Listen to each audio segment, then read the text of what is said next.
and welcome to the Modern Homesteading Podcast. I'm your host, Harold Thornbrough, joined by... Rachel Jameson, of course. Who else is your co-host? That's right. Rachel, how you doing? What's going on in the old homestead? Oh, well, it's what? Oh, it's not August anymore. Man, did that fly by. It's September. Years flying by. Yeah. We're having that time of year, and maybe you do, but up here in the north, what starts happening is we have 80-degree days and 40-degree nights. Yeah. Yeah, we're Oh, getting there. yeah. And we have a couple of the trees are starting to look a little colorful, and I'm just hoping my peppers ripen. I have huge peppers out there. They look absolutely beautiful, but they're still green, and they're supposed to be red. This fall's been even harsher here because it's been so hot and there has been no rain. The Oh, trees yeah. just aren't turning in color. They're losing their leaves rapidly. My cherry tree is almost completely bare. It almost has no Oh, leaves. yeah, we're having the same thing. You know how we talked about this year? We had all that wonderful rain in the Mhm. spring, and then I think we had decent rain till about June, and then after that, it has just been very dry. I mean, Yeah. we had that little fire that was close to us. I think I talked about that on the last podcast. Maybe? No?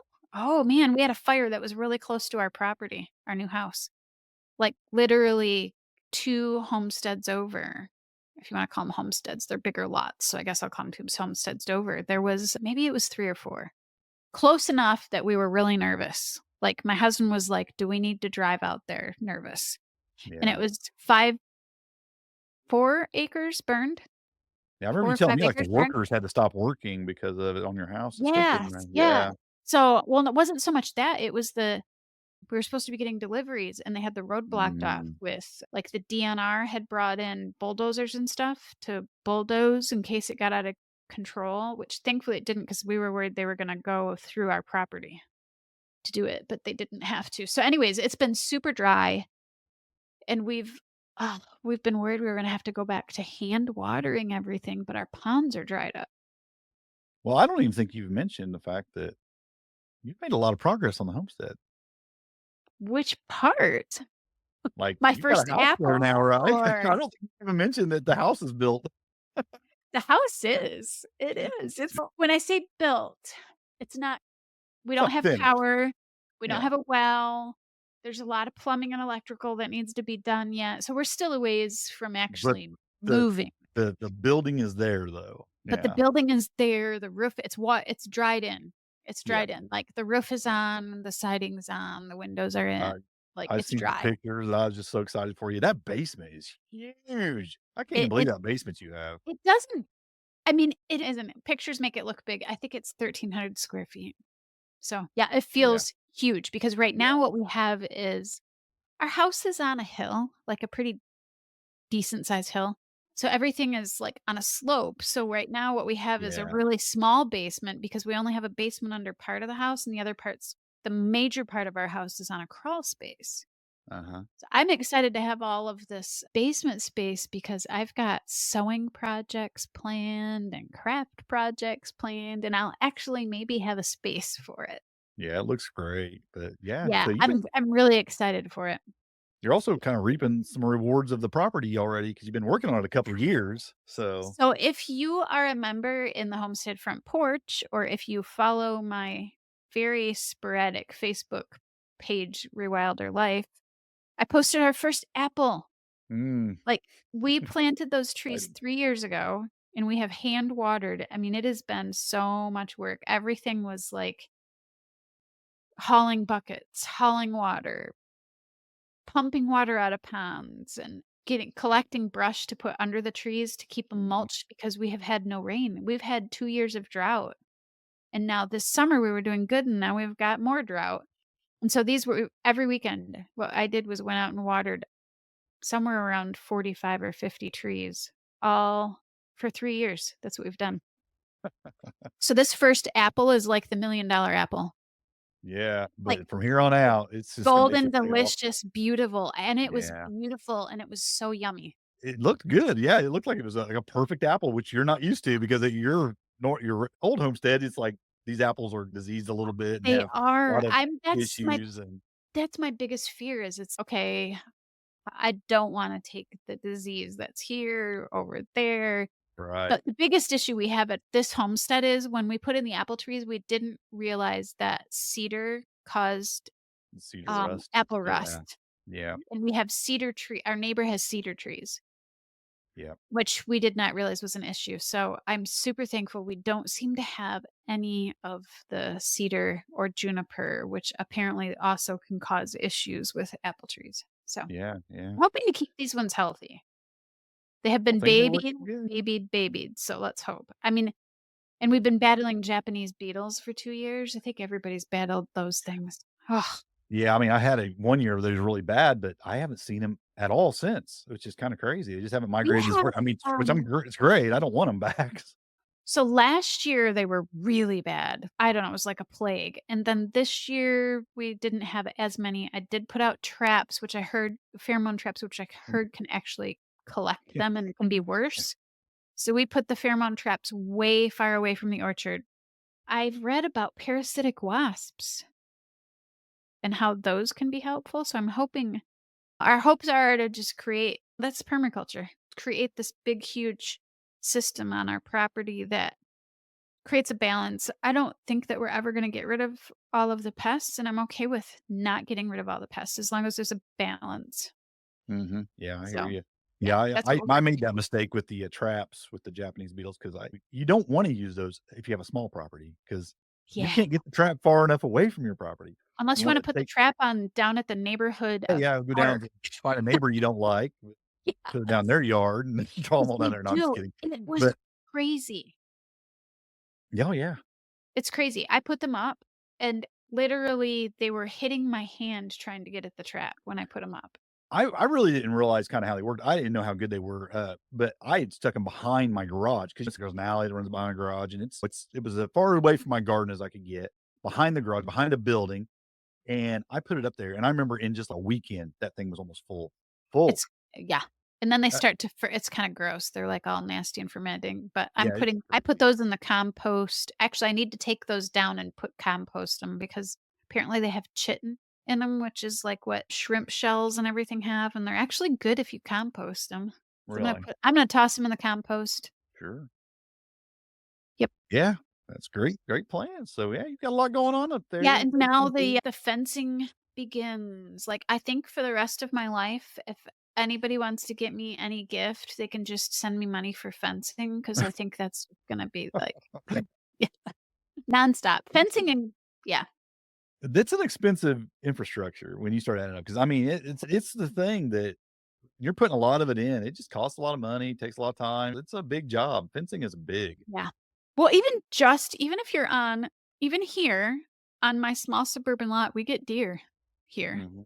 Deer have actually been one of our biggest predators. Deer, squirrels, chipmunks, and moles. And the deer will still come here, and we still fenced our trees here, and even fencing here on a small suburban lot, fencing is, like, crazy Oh, expensive. yeah. It's crazy. I like the wooden ranch fence that I've got around my property. That stuff is just, I mean, you start building range fencing with by sixes and two by fours and four by four posts and all the things. It adds up really fast with the price of lumber these Yeah. days, I mean, especially. homesteading in general, gardening in general, there's a reason why people talk about $100 tomatoes and yeah, It it can turn into that can. if you let it for sure. Yeah, we try to Um, salvage oh my gosh, so I this is a funny story. I didn't do it, just so you know, everybody, I didn't do it. I didn't break the law or anything, but I really wanted to. I was cleaning at an office, and it's a construction company office, and I went to take the garbage out to this big dumpster they had out back, and inside that big dumpster was these 3 huge rolls of that, like, orange fencing they use. oh, wow. I Yeah. wanted I wanted so bad to crawl in there and pull it out because I was like, "I think I could use that." But I didn't Yeah. because I didn't have permission. Right. But Yeah. those are the kinds of things like, we look on Marketplace and stuff all the time for free stuff, or we drive down the road and there's stuff out at the garbage and we pick it up.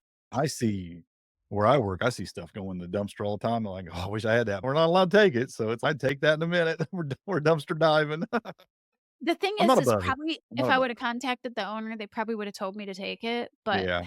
I woulda had to crawl in the dumpster and get it out, and I just didn't That would've been a little weird, so I didn't. But, yeah, I that's I mean, I've been known to do it a few times. shoestring homesteading definitely is Yeah. about scavenging stuff like I'm that, I'm sure. certainly not above getting in a dumpster and getting something Oh, out that me I either, feel me like it'll either, been benefit. there, done that. In fact, Yeah. I went a friend that used to be part of the Homestead front porch, I don't know if she still is, she moved away after her husband passed away, but her and I went dumpster diving for food, When I was growing up, and uh, it's amazing what like, they throw away, we and it was well, still we in packages. we So, always had yeah, pigs. We always had a few pigs when I was growing up, and my dad would drag me and my brother out, and we would literally go to all the stores and dumpster yep, dive and get all the food out and take them home, feed it to the pigs. I mean, we did that every week. We would just get yeah, food and feed to the pigs, which, like I like said, a no big shame in it. I think it's horrible how we waste so much. Oh, it is. It was flooring to me. I had never done it before, but she had started doing it, and there's certain stores that don't allow it, so you don't we Mhm. didn't do it, we didn't break any laws. There's other stores that do allow it, and at the stores that do allow it, we went to, it floored me, the stuff that we found in the garbage, and of course, she had pigs and stuff. Yeah, We took home literally, I have a Subaru. I folded my seats down, the whole back of the car full of yeah. food. There are stores and restaurants now, a lot of them, especially where I live, and they when they put stuff out there, they pour bleach on it so nobody will take it. Oh my gosh, yeah. Which is sad. It I is. understand in some ways because we live in a society where people sue. So I Mhm. understand in some ways where they're worried if somebody fell into the dumpster and couldn't get out and got hurt, that kind of Or even stuff. got sick from something they ate out of there or something, Yeah, they probably I thinking. do understand it. Yeah. It's sad, but I do get it. Well, the way Yeah. society is, yeah, I get it too, but it's kind of a shame because we It just is a throw away shame. so much and there's I so would many ways really to. rather they did with I know there's a few, like, food rescue and stuff like that, or, Right. fine, I'll sign a waiver and say it's only for my animals, Yeah, whatever, totally. but yeah, I see a lot of companies I know that I have a few friends that do, like, day or week-old bread that they get for their pigs and stuff like Mhm. that, and Yep. spent grains. It's definitely a really good way to Oh, yeah, we save used to money on find your with homestead. breads and Yep. vegetables and fruits and things, and yeah, the hogs like that. They sure loved it when we bring Oh, home a big yeah. old truckload of that stuff and tow it to them. Yeah, and I mean, why not? Why not do that with it Yeah, for sure. instead of waste it? So, yeah, that's what I've been doing, and then we were working on our nursery, which is where we're moving a bunch of plants to. We created these long rows, which we've been amending the soil. I took soil tests and we amended them, probably a month ago. So I need to test it again to see where it's at now. Because when I took soil tests, there was literally just about nothing in the soil. Wow. So we amended it with all sorts of stuff that we found and whatever. And so we're getting ready to move stuff this fall, but man, we need rain. I'm not moving anything till I can get rain. I don't have any water out there. Yeah, rain has definitely been the issue around here. I'm just trying to keep some things alive in this drought because I tell you, I pretty much already started just prepping beds for next year. There's several bed I didn't wanna try to start seeds Right. and I mean, because it's just so dry. I'd have to be watering so much. I was like, "I put up a lot of food this year. I think I'm just Yeah. gonna call it quits on some of this stuff." I'm definitely the chard is looks I haven't even been watering the chard and the kale, and it's still doing great. I don't even know how Well, that's that's good. happening. But so that's doing alright. The corn's done. I mean, there's still the dent corn that I have out there. I still need to pick, but it's all dried and it's ready to pick, so I need to pick it this weekend. The tomatoes are actually still going good, but I have been watering them just a little bit, but not very much. And then just all the pots of stuff that I have, Right. I've been yeah, but I haven't most of the beds, I'm just the cucumbers are done. Those Chinese long beans I got from you, them things are still going crazy. I I haven't know. even been watering them, and they are growing like crazy. I I can't even love believe it. those things. I told you, They're I love those amazing. things. Yeah, they're amazing how resilient they are through this drought. Like I said, I haven't even watered them, and they're just, like, blowing up still. I got those Um, original seeds from Rare Seeds, which is Baker Creek, yeah. yeah, yeah. That they are yeah, they're amazing. But, yeah, I'm starting to already just prep some beds for and just clean them up and prep them for Yeah. next year and just keep everything good and healthy and just getting ready. I mean, I've put up a lot of food this year, but I just don't feel like fighting this drought too much. I will for a few Well, things, like you're not even on a well, you're paying for city water when you do that, and yeah, and you I just if haven't you been. actually What had I've been rain in your I rain haven't barrel. watered anything. I think back earlier in the year, I did a couple times I watered with some city water. But other than that, I've still only been using the water that's been in my water collection. I Are haven't those even gone? I still have some, Do you? I yeah, I still have some because I haven't been watering that much. I've just been kinda letting things go. I've been really selective about where I've been watering, and because Right. Well, I and you haven't had a have really a desire to keep everything alive. I well, just that can't you do it. have I mean, when that's the wonderful part of when you mulch, it Mhm. keeps that's what I Yep. mean, with our apple trees, that's what we did. I don't know why we didn't do it the first 2 years, but we didn't, and this year, we put in tons of mulch. Like, we dug through the woods and got anything we could find, we dumped on there, and it made a huge difference. Oh, yeah, it does. This is a horrible time to be planting, like, trees and things, but Yes. I've been having so much trouble keeping up with keeping 'cause the pots have been drying out so fast that I have some trees in, like the locusts and stuff. Oh, yeah, I yeah. decided to go ahead and plant them in the ground and just watered them really good because I I think it can only be better for them than being in those pots. Even as hot as miserable as it is out there, I went ahead and planted them in the ground. Right. 'Cause I was just like, it's just too hard to keep them I mean, they're drying out so fast. I have to water them twice a day, I think, in this heat. That's 'Cause what's I mean happening to that my sweet potatoes. I have my sweet potatoes in big, huge I don't know, they're probably 25-gallon Mhm. things. I can't keep them watered. Yeah, when it's no rain and 90s, you just can't keep up Yep. with it. You just can't, so I thought, well, as bad of a time as it is to plant things right now, it's still better than being in that situation, so I actually went out to the edge of my guilds and planted there because there's a lot of mulch right there, so I just kinda pulled the mulch back over and over the where I planted the trees, try to keep the soil pretty I'm still gonna water every couple days, just try to keep them going, but yeah, they weren't looking too good in the pots, so I thought, "Well, if I want these things to survive, I probably ought to move them and get them planted." What's funny is I have friends in the opposite position downstate.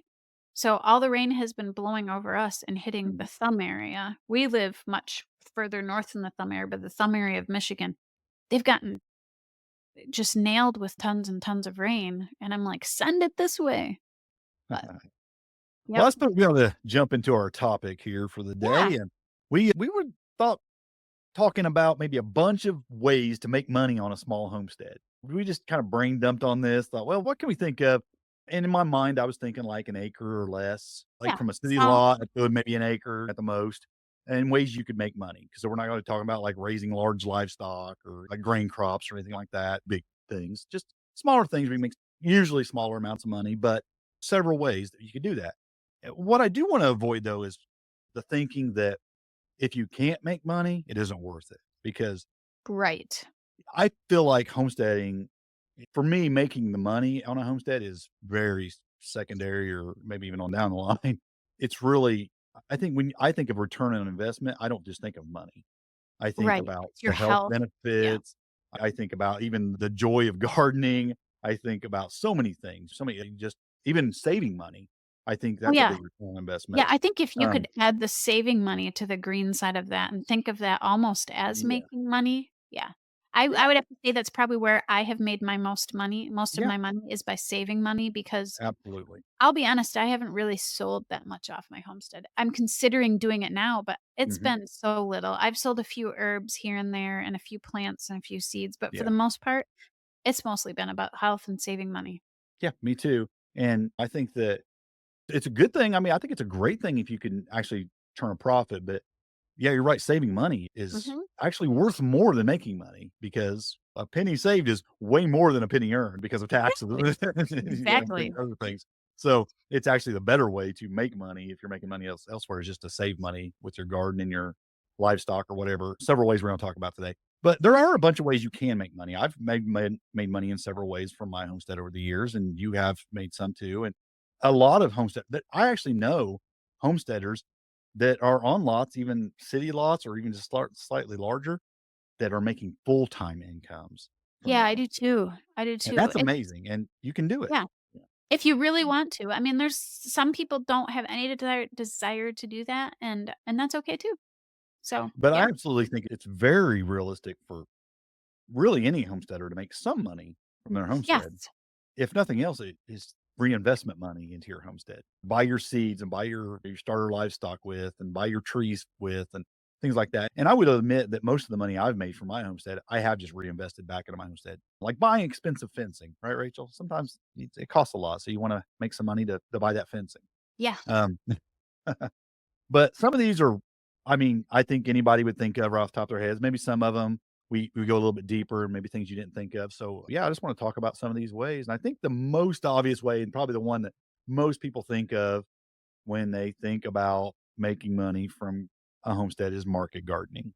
Either going to the farmer's market or or selling more direct, like with a farm stand or something. But yeah, I think, yeah, just setting up to sell, growing rows of things, selling bags of lettuce, selling your tomatoes, your peppers, your whatever. A lot of folks do that, and it's a good way to make some money. I don't think on a small scale, a lot of people are making a lot of money doing that, but I Right. think you can definitely make significant money enough to pay for your seeds and a little extra and your time involved in it. You can definitely, I I think feel if I like it's remember right, profitable.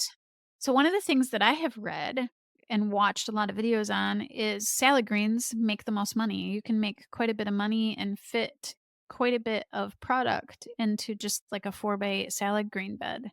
So that would be great for market gardening. Yeah, I think that does work out really well. Herbs, I think, are another great one. They're so high Right. value, take up no space really, and you can just sell little tiny packages of them and for a really nice profit. So I think they're another thing that are really good at farmers markets. But I also think that just selling harder to get things that not everybody else is selling. True. Yes. I mean, because that's the thing. You go to the farmer's market, and like a lot of people are selling tomatoes and peppers and salad greens. But if you could sell a few things that not everybody else is selling, and depending on where you live, might be good items. Like I said, herbs, I think, fall into that category. A lot of Yeah, I people think are selling herb was herbs. it would be really fun to do a market herb garden type thing. Yeah. I have a friend who just kind of specializes in kind of the more odd tomatoes, the more rare tomatoes, different kinds, where everybody else is selling like beefsteaks and aromas and things like that. He's selling these kind of weird shape, different colors, all kinds of, and he sells out of them all the time. Oh, So that's I think really those are cool. hot That's items. fun. Yeah. Yeah, yeah. That's super fun. So I think market gardening is a great way to do it. I think it's a common way, but absolutely you can make some money doing it. I think a good second way, and it's again, it's that more rare thing that not everybody's doing is microgreen. Right. But I also think not microgreens don't always work in every market. Right, it Um, depends on where you live, like, I live somewhere where we have a large in the summer anyways, we have a large tourism thing with some pretty nice restaurants. I think you could probably easily sell to restaurants. And the thing is about microgreens, you could literally do that with no backyard. You can do that in Yeah, your house. You could set up a yeah, room and you could kinda like mass manufacture microgreens in a room with some grow right. lights and things and just blow it up and sell year round, which is crazy. You could get to where you're even selling more direct to customers like, restaurants and things with microgreens. So I think microgreens are a good one. Microgreens kind of blend into the next thing I was gonna mention, which is just overall specialty growing. I think microgreens could Right. probably fall into that category. But what I was thinking of more on that was, you know, a few different things. One, like things like cut flowers. That's kind of a specialty item that you can sell directly to like local markets or florists, consumers. But also thinking like things like craft brewing, growing hops. Oh, You know, yeah, that's there's a cool. lot of, like, local craft brewers in your area maybe, and you could just supply the hops for them. I think that'd be cool, and they could even advertise that as locally grown hops, which is kinda cool, right? I was even thinking about things like I sell, like, comfrey cuttings and things like that. You True, could sell that's yes. a specialty item or comfrey leaves or just 1 or 2 or 3 items that you wanna grow a lot of and sell those as kind of like a specialty item, and I think that's kind of a cool thing to do. Yeah, and I think like you were saying, we live in kind of very different areas. I live in a more touristy area, and there might be some niches that you could fill Mhm. just by looking around at what's going on with restaurants or what other growers are selling or what we have a couple of bakeries that pride themselves on buying things locally. So if you could provide, I don't know, rosemary for the rosemary bread, yeah, Mm. stuff like that. Yeah, yeah. Definitely. You could look into stuff like that. And you could do that on such a small scale. And you're not going to become a millionaire, but you could probably make some decent money doing that. Yeah, yeah. I mean, you could definitely do it full time if you wanted to, if you really wanted to put the work into it, even on a very small property. I think for me, I like having I here's how I feel about just business like this in general is I don't put all my eggs in any one basket. Because Right. if any one of those things go away and you have all your eggs in that basket, you just lost everything, right? It's to Yep. me, it's such a much better idea to spread it out over just tons of different things that you're selling and doing and making money, bringing in money from several different areas. That way you don't really Yeah. lose all of it anytime if that's something that's way Many big. eggs, one basket, or Right. many eggs in many M baskets. Many baskets, yeah, definitely. Yeah, yeah. But yeah, setting up farm stands, setting up at the farmers markets, selling directly to customers, those are all one way to do it. But like the next thing we were gonna talk about is CSAs, which is community supported agriculture. I think that is a great way to sell things. I do too because the way they work, and maybe people don't understand this, is you sell like 6 weeks or 8 weeks or 12 weeks and people Mhm, get a box.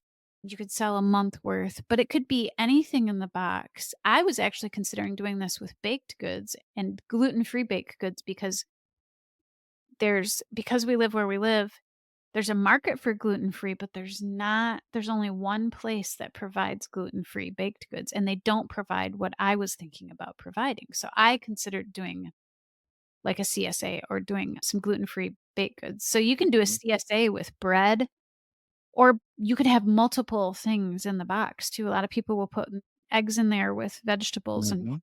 and even flowers. If you lived in a tourist place, that might be something fun to put in there. Yeah, I've known of people that raise a bunch of meat chickens, and they'll even like a couple times through the season, they'll put a bird in there. I mean, they'll put a chicken in there. Yeah. Yeah. Or there's a couple farms here locally that multiple farms go together and put together a box. Mhm. So Yeah. you talk to somebody that does, chickens, because 'cause you're not doing up chickens at your place. They can put their chicken in there, and then you put your herbs in there, and then somebody else can put their baked goods in there, and it's sold as one box. So there's a Mhm. lot of different ways to do a CSA. We almost did it this year. I expanded the garden a lot this year, and I thought, "I think I'm gonna have a lot of extras." So, we actually I've mentioned before that we actually keep a camper at a seasonal campground, and we're out my wife's out there every weekend. I go out there occasionally, but she's out there every weekend, and we actually had talked to a bunch of the campers out there about doing a CSA and bringing some produce out there, and there were several people, at least a dozen people were willing to do it, and for a monthly, fee, us bring some vegetables out there once a week or whatever, That's a great idea. and, we were gonna do it, and they were gonna do it, and then I was like, "Well, I just expanded this garden, I really don't know what I'm gonna have this year." So, I was like, yeah, I'm kinda a little leery of it because I wanna give people their money's worth, right? So, Right. we ended up not doing it, but we had the option to do it this year, which would've been kinda cool. I might do it next year because it was now that I know what kind of production I'm gonna get out of this expanded garden, it might be something, and I'll know better how to price it. Might do it for, like, Yeah, 10 or 12 people. I think it'd be fun. I think I really like the idea of starting out small like that. I mean, you don't Mhm. have that's a lot of people think that to do a CSA, you have to have 100 members, but what if you just started with 5? Yeah. Yeah. Yeah. Absolutely, I think it's a great idea. You could just do it for your neighbors in your block Yeah. and get your kid or grandkid out there to walk around with you and do the, like, door-to-door delivery of them right on your block or something from a few neighbors. I think that'd be cool, just to, get you out there talking to your neighbors and spreading the homestead bug a little bit. I think it's a good idea. Yeah, I think that would be really fun. The next one you have on here is beekeeping. I Yeah, love this idea. and I don't think it takes a lot of space. I know people who well, yeah, I've got a beehive now, but I know people who are doing, quite a bit of production, several hives on a really small piece of property, and it just doesn't take up a lot of space really. But you can Yeah. produce and sell honey, you can sell the wax, you can sell other bee-related products that you make from the wax. I think has a lot of potential for folks, and I'm gonna tell you, honey is expensive. Everybody knows that. Yeah, quality raw honey is super expensive. It I is. love getting honey with the comb. Yeah, oh, yeah, me too. Yeah. It's not cheap, and if you could grow it and sell it, there's definitely a profit in it. And most people I know that do bees, they get so into it that they would have several hives going even if they never sold any just because they get so it's a very addictive habit. I think bees are. I could Everybody I know that does it has several hives, and it's you talk to them, it's all they wanna talk about, which is cool. Yeah, and I think in a small if you have a small lot, you can put quite a few. Bees don't Yeah. take up a ton of space. No, So, no, they yeah. don't, and because 'cause they'll travel around and get what they need on other properties. They don't need a it doesn't all have to be on your property. Yeah, Yeah. absolutely. I think it's a great way. You're experiencing kind of this next one right now, and that's backyard nurseries. We both are. Like I said, I sell comfrey root and things like that, elderberry cuttings, things like that. You've sold some stuff lately. You're doing Yeah, a lot some of walking backyard nursery onion. work right now because you're trying to save money, but, Yeah. absolutely opens up doors for selling as well. Man, my walking onions produced so many that I've been selling walking onion, just like the bulbs. Yeah. So, yeah, between that and just growing, I sold a few honey locust and black locust trees Mhm. from seed that I started. So I think that's a great way because seedlings, cuttings, those things, they don't take up hardly any space. It doesn't cost a lot of money and it doesn't Yeah. take up a lot of space to start seeds like that and grow them to a certain point. Obviously, once they become trees, they get bigger, but especially seedlings. Yeah, oh, yeah, for sure, but you can definitely get into even it doesn't even have to be like, food productive stuff. It could actually be ornamental things, like, we'll sell Yeah, hostas, and we sold tiger lilies, and we sold a lot of things because these things just produce like crazy. You have to right, thin them out occasionally anyway, so we'll dig up and thin them out and sell the extra, and so you can definitely make some extra money by setting up a little backyard nursery, and you could do that just on a very hobby-like basis, or you could set mhm, up some rows of things and get way more into it and actually be looking to make a decent amount of money doing it, and does not with the right setups, it does not take a very big space to really make a lot of money doing that. right, Um, yeah, it just doesn't. Taking cuttings from things, like, I look at my elderberry around here, and, I mean, in just a y I went from 3 elderberry bushes to I don't know, what do I have now, 40 elderberry bushes? And then if I go to take the cuttings off of those, I mean, I can get hundreds and hundreds of cuttings every year. right. Well, I went from 1 elderberry to I don't know how many you gave me, but a lot. Oh, yeah, and that you know what? And all those cuttings I gave you, I think I maybe gave you like 50 or something, and every one of those came off of 1 bush. Right, yeah, so it's something that you definitely could turn into an income stream, and Mhm. it's super easy. Oh, yeah. And some Yeah, of that stuff is pretty high dollar. I mean, if you go to buy that from an actual, an online nursery or a local nursery, some of that stuff can be really expensive, you it know? can be, So, yeah. you Well, and could then there's definitely there's mushroom cultivation, and I yes. didn't tell you this, but last week we got one of our first lion's mane mushrooms off of our logs. Ooh, And let nice, me tell you, we will be growing a lot more than those. That was nice. tasty. They were so yummy. It was like almost tastes like lobster or shrimp. Mhm. They're amazing. But, Yeah. that's something you have a shady lot and you were worried about not being able to grow certain things, put some mushroom logs out there. Well, early on in this podcast, I think it was like probably like the 3rd episode I ever did. I actually had a guy on who was doing like a mushroom business. He just marketed mushrooms Right? and he was growing the majority of his he had a lot of acres, but he was growing a majority of his mushrooms indoors in a garage. Yeah, I'm like, you can do that too in the yep, bags. yep. And he Yep. had the bags and whatnot all set up, and he was growing most of his mushrooms like that. And he had the mist machines up to keep the moisture up in there and all kinds of stuff, and it was just amazing business he was doing, selling at the market. He was the mushroom guy at the market garden, That's and, awesome. yeah, so it doesn't even take a lot of space outside of you. You could literally, if you had, like, a garage you weren't using or something, you could set Right. it up for mushroom production, Or like and the microgreen thing, you could put it in your basement yeah, inside of a little room that you make. yeah, Definitely, for sure. absolutely. I mean, you can do it in 5-gallon buckets with the holes drilled in the sides, you can do the bags. There's just so many ways. There's so many creative ways to grow mushrooms, so, yeah, growing mushrooms could definitely be something you could do.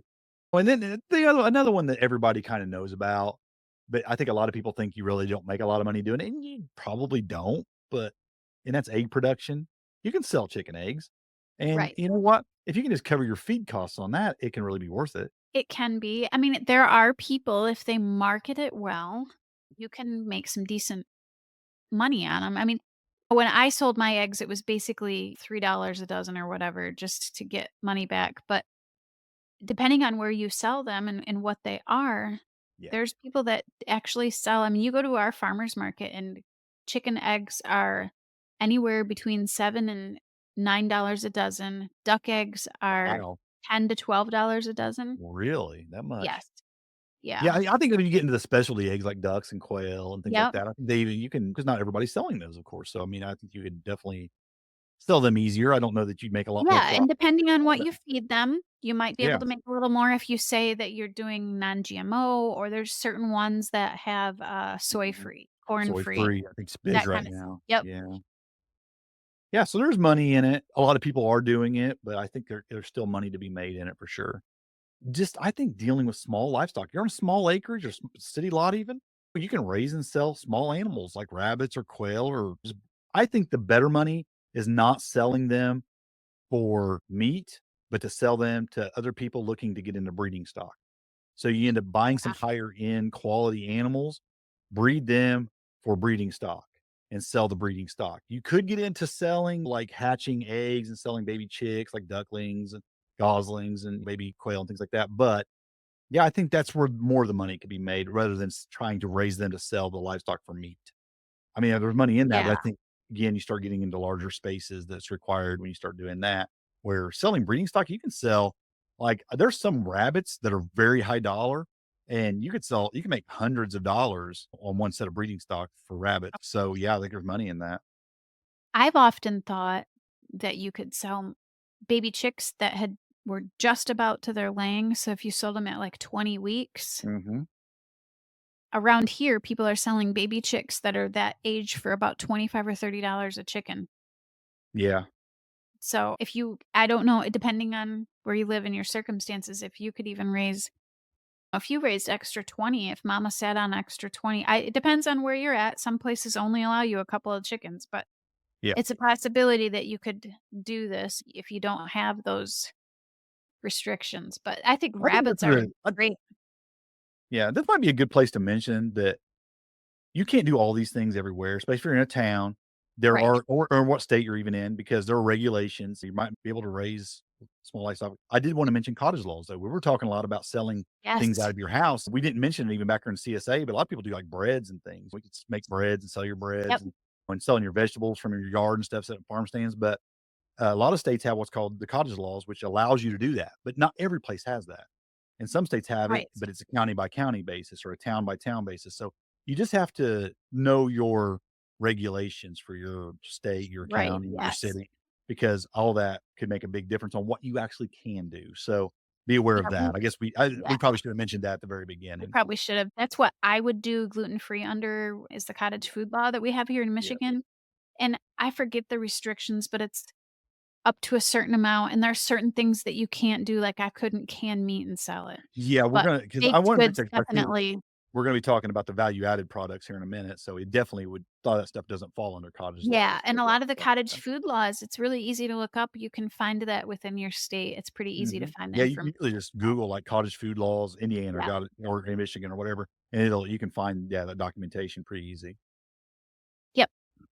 But, yeah, I think another great thing you can do, and this is something I did when I was a kid, I actually set up a little worm stand, but we didn't sell them for compost. When I think about selling worms now, I'm thinking more like red wigglers for vermicomposting systems, right? You could sell worms to people to set up their own vermicomposting systems, but I used to sell night crawlers and red worms for fishing bait back when I was a kid.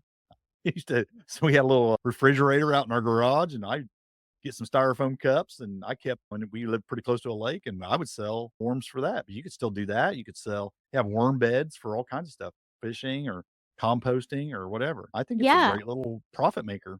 that's a Um, great thing. And, you just mentioned something that I just thought about was these are also all of these, if you didn't wanna do them, these are all little side businesses your kids could run too. yes, exactly. That's like I said, when I was making money when I was a kid doing this, some of this stuff. Yeah, and it makes Absolutely. homesteading fun for them even if you're and one of the blessings of being in town, a lot of us as that are urban homesteaders always think about all the restrictions we have because we have small lots or we're in town. Mhm. One of the great things about being in town, though, is you have a huge market. There's Yeah. so many people in town. Yeah, people going right by your house all day long. So yeah, Yep. you just a simple sign can Yeah, might be all you need to advertise for what you're doing. right. Yeah, for sure. Now, a lot of people are doing this next one too, and I think it's a great idea, but it's also something that it's easy to sell like online even and ship, and that's soap making. So even if you don't have enough customers locally, you can build a website and do this and sell it Yeah, we've all had a over. couple of people on that do that, and Absolutely. yeah, it's a great thing. I actually thought about doing it. We made a lot of soap. One year we made a ton of soap. We actually funded Mhm. my daughter's mission trip with Yeah, making soap. So, yeah, I you can think it's a make money great doing it. idea. Yeah.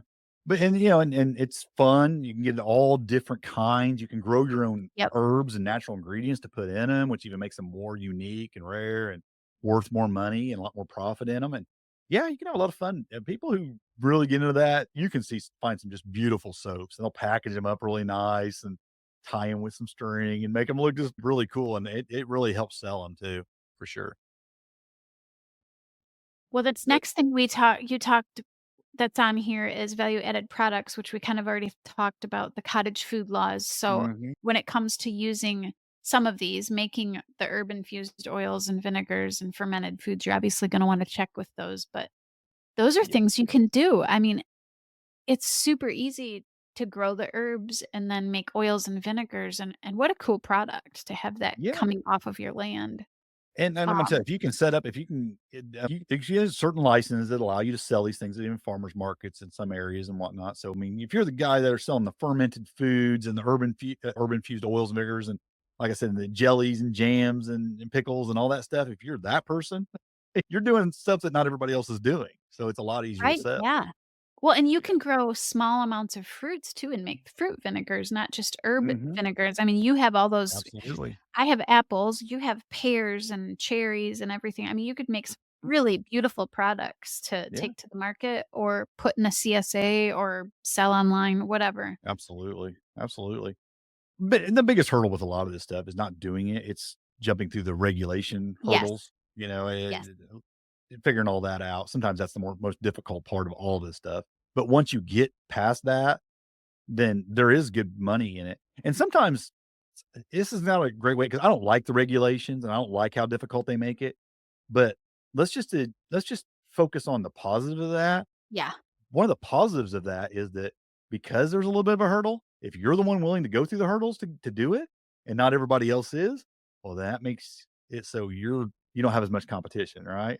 So, Yeah, and I'll tell you, our state, I don't know about your state, but our state makes it fairly easy. You can go online to the extension service and they have the classes and everything and yeah. all of the information right there on their website, and you can take the classes Mhm. virtually to get some of these things would require maybe a small certification or Yeah. whatever, and you can find all that online. It's super simple now.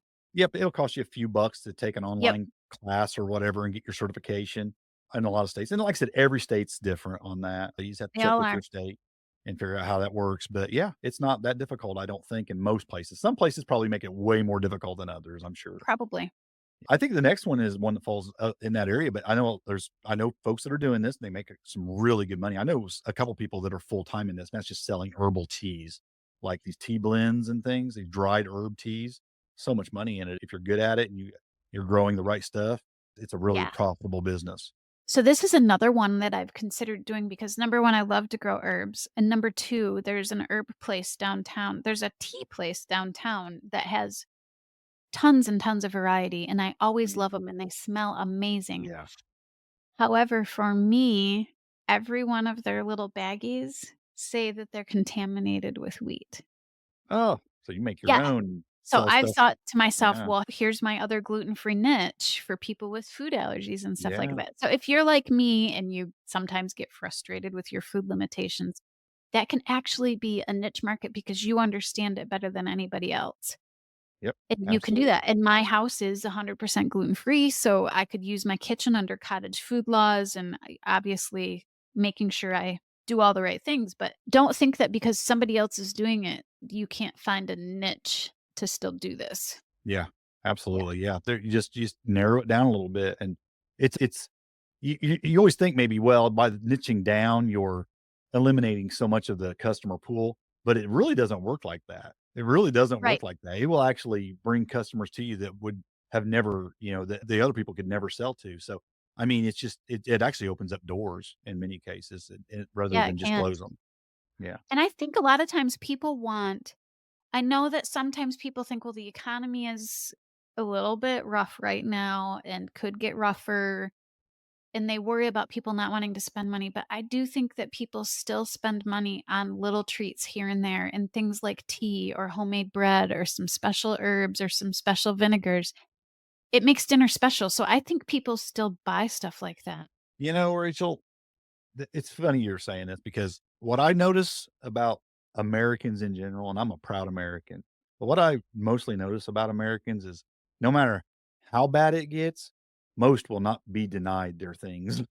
Right, yes, everybody I still mean, wants their I see chocolate people and who their are special struggling. coffee. Yeah, I see people who are struggling that'll still take vacations. It's in great Yeah, places, and it's like I don't know. It's like just as Americans, we're a people who, in many cases, will just not be denied what they want. Not what they need, but what they want. And I hope people don't get offended by that. It's just what I observe. I don't feel like I'm like that. I do cut back on things if we get tight. Like, we didn't take vacation for many years, because I didn't feel like, yeah, we were, it was a lot of money to spend just to go someplace. But I don't think most people are like that. I know people who are close to broke, but yet they'll take a couple of vacations a year and go places, even if it Yeah, means they have to yeah. put them on a credit card. So I don't know. I don't think people tighten their belts up Yeah, near so as I much as some still people think think. despite that despite that, I still think people are gonna be willing to spend 10 or Yeah. $15 on a bottle of specialty vinegar Yep. or some tea. I think people will. I think they still will. Yep. Me So, too. Me too. Well, the next one a lot of folks do, and that's workshops and classes. I think they're great because especially if you can do them in person. I think online classes absolutely have their place. I mean, we have some online classes, right? yeah. But I think the local ones where you can meet with people and do them are even so much better. Hands-on is even better. I'll be honest Um, with you, those are my favorite not only to yeah, take, but to do. I yeah. love teaching in person. It's Oh, my yeah, if you can go favorite to a thing to live do. canning class, I mean, you have a lot we have a recorded canning class in our membership that you Yeah, did, but to do it in person is so much better, and yeah, just to have that interaction and do things. Gardening, like inviting people over and have a class where you're gonna teach people how to plant their garden or how to preserve something or do crafts. These are all really cool classes you can yeah, do, and like I said, yeah, if there's nobody doing if there's no way you could do it locally because there's maybe not enough desire for it locally or whatever, do online classes. I think they have a place as well too, and there's so many platforms that's made that really easy, like Teachable and some others like that, that you could it's really easy to upload a course and film something and upload it and do it and make some money doing it. There's people who make a lot of money doing those things. there are. Um, There are people that this is what they do. That is yeah, full I think of time. Yeah. people like I think of Curtis Stone and his microgreen course. Mhm. I know that he sells a lot of that, and that's all online. Yeah. I So, mean, there's people making full-time living doing courses, but I think if you can do local classes, it does more than just make you money on the class, it also builds connections locally yeah, which is that can pay great. in dividends later. I mean, you just don't know what that's gonna mean for you Yep. to have those local connections. So, I think workshops and classes are a great way. I know so many homesteaders they do, like, chicken processing classes, quail processing classes, rabbit processing classes. The processing classes seem to be a big hit because everybody wants to know how to do that right, you know? Yeah. A lot of fear in that people don't wanna do it wrong, so and rightfully so, I think. So, having an online or an actual in-person class doing that's a really big hit. So, Mhm. yeah, those Yeah. are some great ones. Seed saving, selling your heirloom seeds and bulbs collected right from your garden is a great way to make money. Now, I'm big on doing, like, seed swaps and things like that, but some people just aren't interested in seed swapping, they'd rather just buy them. Or if they're first-year gardeners, they just wanna go buy them. They just wanna find a place and make a purchase, and it's not a high dollar item, it's easy to sell online because 'cause they're cheap to ship. You ship them in a Mhm. simple Yep. envelope.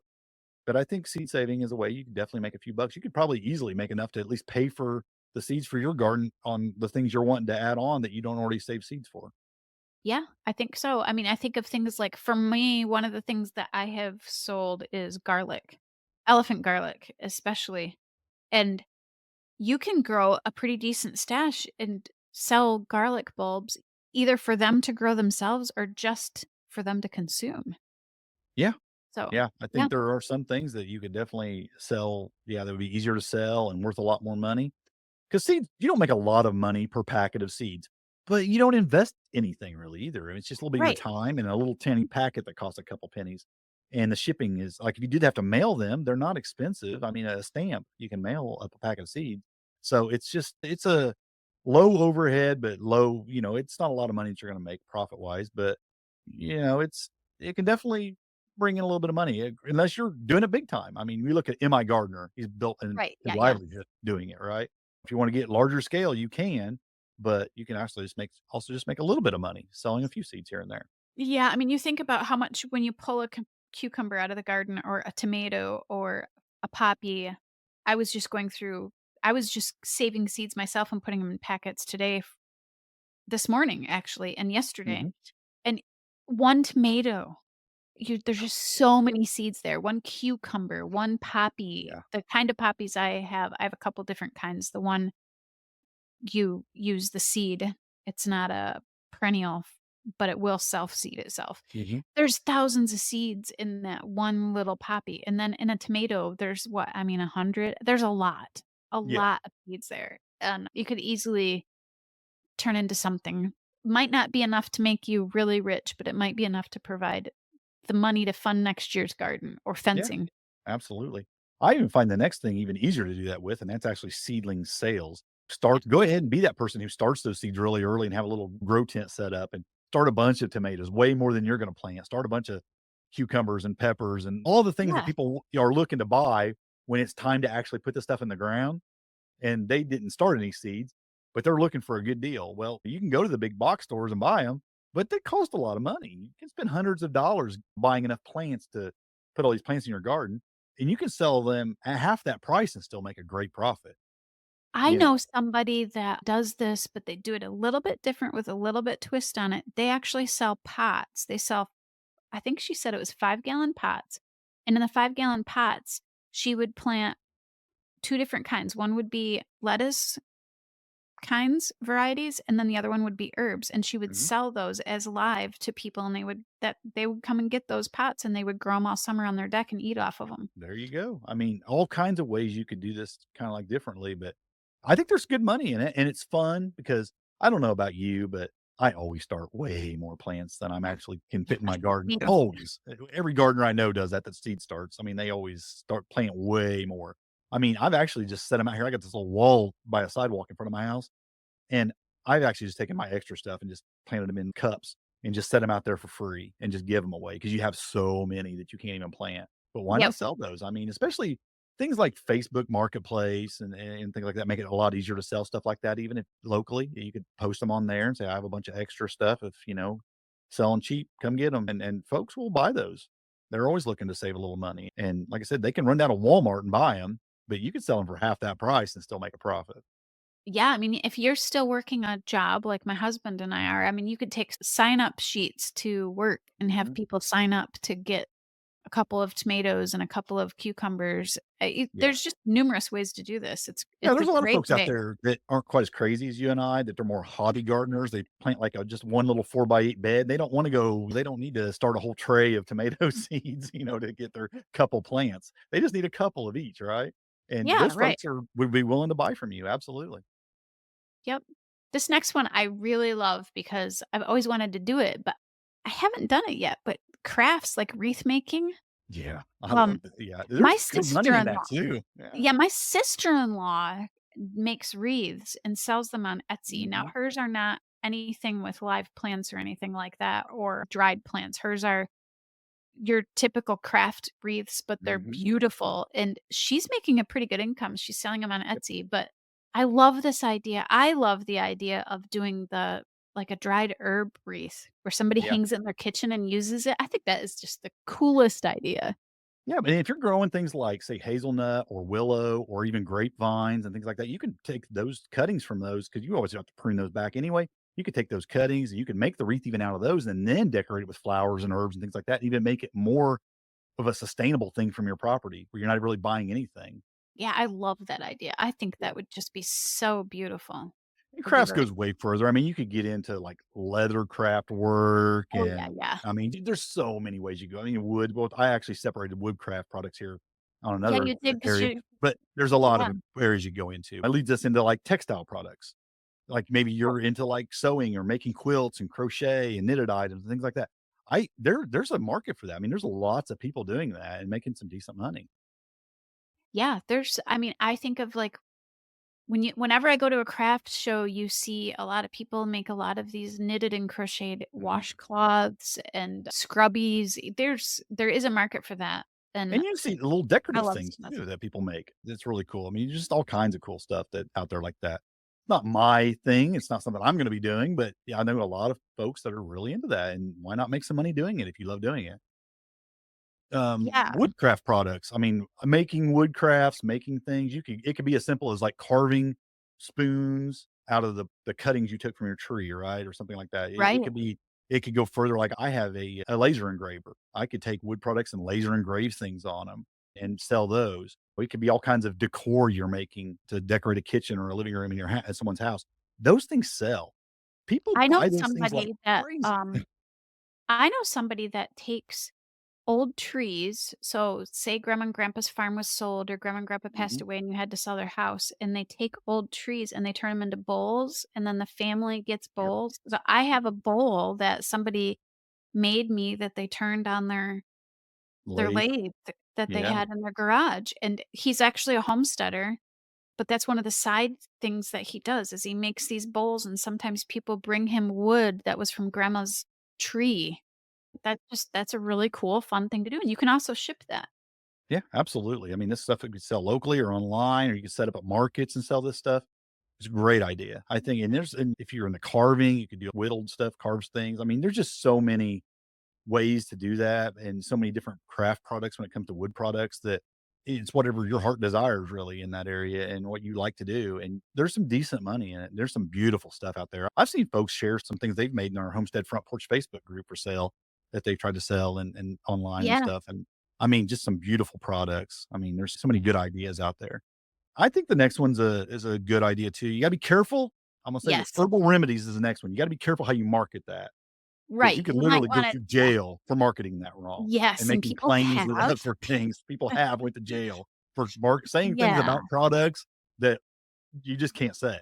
You can't Right, claim right. that, "I'm gonna sell you this salve that'll cure cancer." You just can't say things like that, okay? Right, but you could Um, probably sell peppermint yeah, and a peppermint tincture, which could mm, be used for something or, I you sell know comfrey salve, and we all know what Yeah, comfrey salve can do, but you can't make right, certain claims about comfrey salve, right? right, right. Like, I've had a lot of chest congestion, and so I have been drinking a lot of Mullein tea, which a lot Mhm. of people will use, Yep, and, I mean, you could dry stuff like that and sell it, but you're absolutely. gonna wanna make sure this one's definitely one you're gonna wanna make sure that you look into the Yeah. rules Be and stuff like real that careful because about how you market it, but yeah, tinctures, salves, Yep, all kinds of things. It just you can make a lot of really good stuff, like they said, teas. Herbal remedies are a strong seller, and yep, if it's something you do, just know just the legalities on herbal remedies is way more important than many of these others. You gotta yeah, be really for sure, careful, really careful. 100%. And now this next one I think is more up in your neck of the woods. That's maple Yeah, syrup maple syrup production. production, which sounds like a big homestead thing, but it doesn't have to be. So we live we're on a third of an acre and all the houses around us are on a third of an acre and we have tapped trees and we had a couple of very large trees in our yard at one point. One of them has died. You could make some extra. I mean, it depends on what you do. I mean, you might be able to do something like make an agreement with all the neighbors on your road if you've got a lot of sugar maples and Mhm. somehow sell it that way, but we've made maple syrup here in town. Yeah. Yep, Yeah, you and could and sell like I it. said, if you have access to maybe a woods or somewhere that will allow you to do it, where there's a lot of trees in there, or like I said, Yeah, neighbors or whatever, yeah, you don't have to have a lot of property that be your own property because a lot of people just don't tap their trees, and right. it's just a neglected resource there that they would gladly let you maybe tap for a little bit of the product, and then you could sell the rest. Yep. So yeah, I think it's a great idea. I also think this next one kind of falls in that area, and that's wild foraging. You don't have to grow it. You could go forage it. I could literally go to state-owned ground and forage things legally and then Yeah, sell any kind of wild edibles or medicinal plants or even mushrooms or whatever. Just be careful. Know what you got, know what you right. have there, but you could forage things to sell them. Yeah, we Absolutely. have there's actually a local place here locally that does a lot of actually, I had them on the podcast with their foraging mushrooms, and they're Mhm. certified because they're certified through the state of Michigan just because some of these mushrooms you have to be careful when it comes to Yeah. mushrooms. But on a regular basis in the spring, they sell a lot of leek powder that they dry and sell, so leek or ramps, people call them both. And they actually will pay people to go pick them and bring them to them so they can sell them. Yeah. So you could be selling something as simple as just ramps. Yeah, so there's some options there. There's Yeah. people here will wild forage for I don't know if you guys have that there, but we have wild rice patties up here. People will sell the wild rice.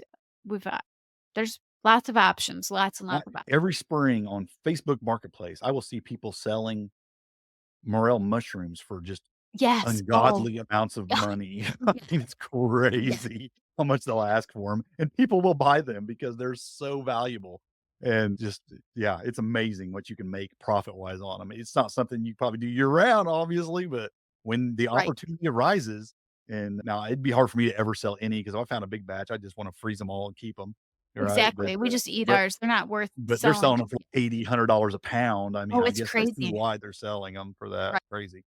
There's Now I things, put I this mean, mullein is one of those things that you can yeah. find wild. It's very easy to identify, which is really nice. I mean, that's something you could sell as wild forage too and stuff, so Yeah, there's tons of stuff. You can just kinda research what is in your area and what yeah, has value, and, yeah, just go look for it and just know what you're getting. Be very sure. I mean, when you're gonna sell something like that, you gotta be very sure. It ain't like something you put a seed in the ground, so you know exactly what it is, so you better know what it is. Um, sure. yeah. Yeah, You this can one do I that with really berries. I like this one. This one's This fun. last one? Yeah. Yeah, Pet treats, yeah. I think the legalities get reduced when it comes to pets. probably. So, you can make pet treats and sell pet treats. I think it's just kind of a I knew of a person that was doing this. That's why it kinda hit me as something I thought of. But make and Yeah. sell natural, like these healthy, natural pet treats, because that's a big issue in the pet industry. There's a lot of these, like, treats and stuff that come from other countries and stuff, and they're not really bad for their pets. But if you're making something that's like this natural, really healthy, using these kind of ingredients from your homestead to make these, yeah, I think there's a market for that.